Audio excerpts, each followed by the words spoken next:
अजर कमल अल्लाह। ऐसे जिंदान में, ऐसे खराबे में रखा जिसकी छत नहीं थी, दिन में धूप पड़ती थी, रात में ओस पड़ती थी, बीवियों के चेहरे बदलते चले गए, मेरी फूफी ज़ईफ होती चली गई। अजर कमल अल्लाह।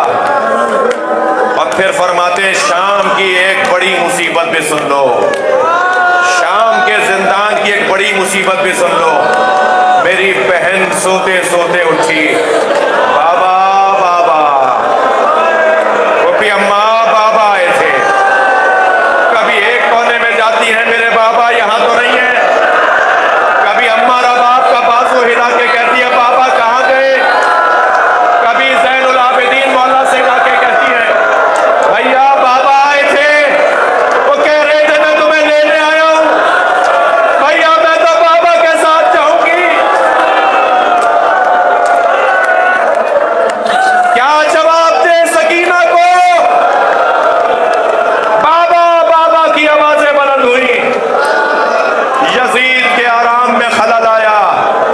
अपने गुलामों कनीजों को बुलाकर कहा ये बच्ची क्यों रो रही है?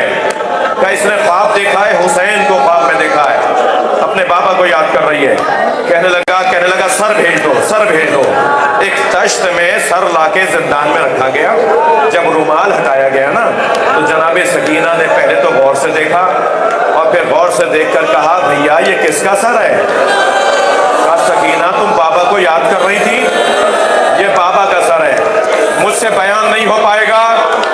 एक अरब खतीब से मैंने ये मंजर सुना कि जैसे ही बताया ना बाबा का सर है, तो बीबी जहां बैठी थी वहां से खड़ी हुई, 2 मरतबा जमीन पे गिरी, फिर उठी, बाबा